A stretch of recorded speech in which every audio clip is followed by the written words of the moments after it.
This time, I'll be talking about being whole and what it means. We hear phrases like this a lot. In romantic movies, people tend to feel whole when they meet their true love. People also say they lost a part of themselves when they go through a divorce or separation as well. Despite these common uses, being whole has more to do with yourself than with other people. In fact, the definition of whole is a thing that is complete in and of itself.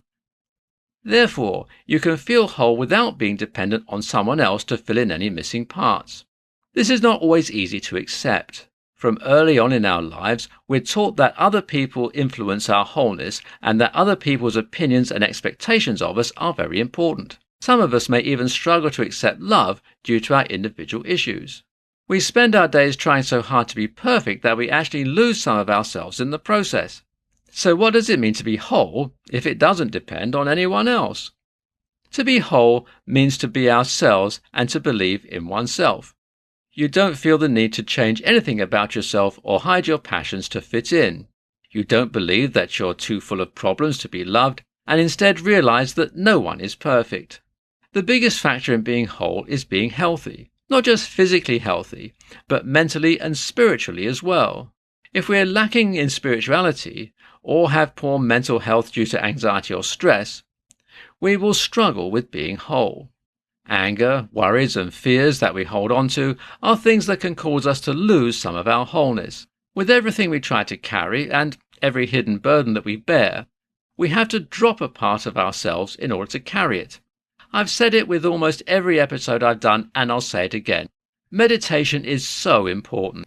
It allows you to look into yourself and find what you are missing to make yourself whole. You can focus on positive thoughts and put down some of your stresses and worries. Eating healthy is another great way to be whole, and is a great sign that we are in the process of being our best selves. When people eat too much and focus on unhealthy foods like sugar in abundance, it is usually a sign that they are trying to fill in something that is missing with food. Substance abuse is another great example of this. When people aren't whole, they will turn to harmful practices in the hope of filling the void. So, by being able to avoid temptations and practice mindful habits, you can show that you are not missing any part of yourself that needs a temporary fix. When you finally feel whole, you will feel fulfilled and complete.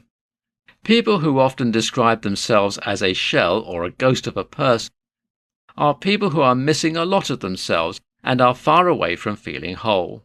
To be complete, you have to find a balance between your mental, physical, and spiritual self. If even one of these is slipping, it can make you feel like everything is falling apart. You can't focus only on spirituality and hope that the rest will follow, or exercise until you can't walk and hope that your mental health improves as well. Each piece must be nurtured with care and patience to become the best self you can be, and to really, truly be whole.